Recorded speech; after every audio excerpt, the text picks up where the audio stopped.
Selamat berjumpa lagi dengan channel ini. Hari ini kita akan membahas jenis tumbuhan mirip porang. Tolong jangan di skip ya.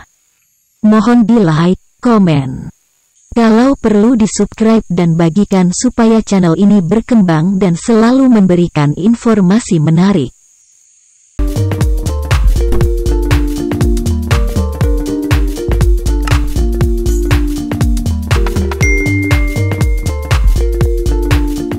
Tak terduga, niat mencari serangga, saya dikejutkan oleh sebuah pohon yang mirip sama pohon porang.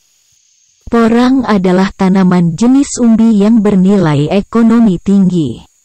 Tanaman ini populer karena kisah petaninya yang menjadi miliarder setelah sukses bisnis ekspor porang. Lalu saya bertanya dalam hati, mungkinkah di tanah Riau yang sebagian tanah berjenis tanah gambut atau organosol adalah tanah yang terbentuk dari pelapukan bahan organik seperti tumbuhan, gambut, dan rawa?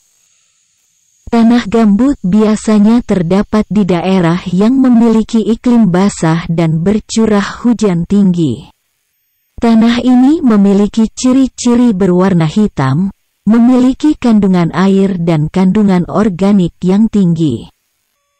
Memiliki tingkat keasaman yang tinggi, nilai pH-nya hanya 0,4, miskin akan unsur hara, drainasenya jelek, dan pada umumnya kurang subur. Kembali kepada porang.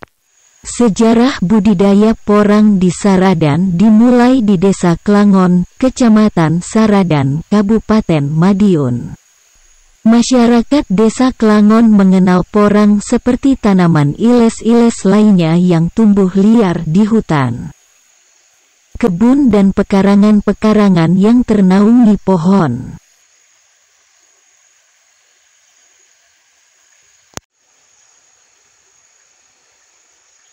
Melihat kondisi tanah dan alam di daerah Riau Daratan yang berbatasan langsung dengan Provinsi Sumbar, dan serangga yang hidup di dedauan.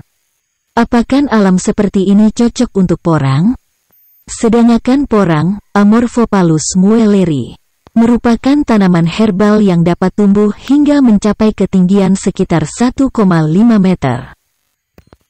Tanaman ini merupakan tanaman penghasil umbi yang banyak hidup di hutan tropis. Secara fisik, tanaman porang tumbuh dengan tangkai tunggal atau batang bercorak belang-belang hijau putih.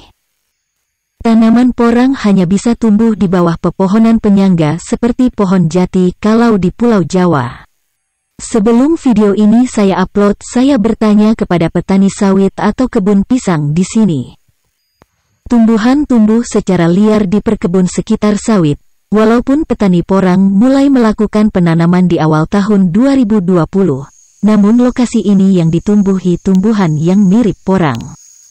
Belum diketahui oleh pecinta atau penanam porang.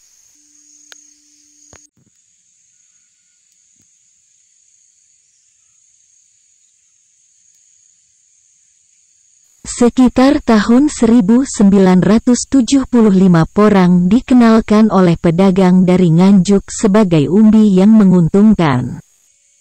Sehingga masyarakat berbondong-bondong untuk mengeksploitasi porang yang tumbuh liar di hutan. Karena persediaan umbi porang semakin lama semakin berkurang sedangkan kebutuhan pasar masih terbuka lebar. Maka pada tahun 1984 masyarakat mencoba untuk membudidayakannya di lahan hutan Perum Perhutani KPH Saradan, yaitu di bawah Tegakan Sono dan Jati. Tahun 1987 dilakukan kegiatan panen raya porang pertama dan memberikan keuntungan yang tinggi bagi masyarakat Klangon. Karena karakteristik tanaman porang bisa bersimbiosis mutualisme dengan tanaman hutan. Bernilai ekonomi dan sosial yang tinggi. Maka pada tahun 1988 Perum Perhutani mengizinkan masyarakat yang tergabung dalam kelompok tani hutan, KTH, Rino Kartiko yang beranggotakan 18 orang untuk membudidayakan porang dalam skala besar. Khususnya di bawah tegakan Sono dan Jati berumur 40 tahun ke atas.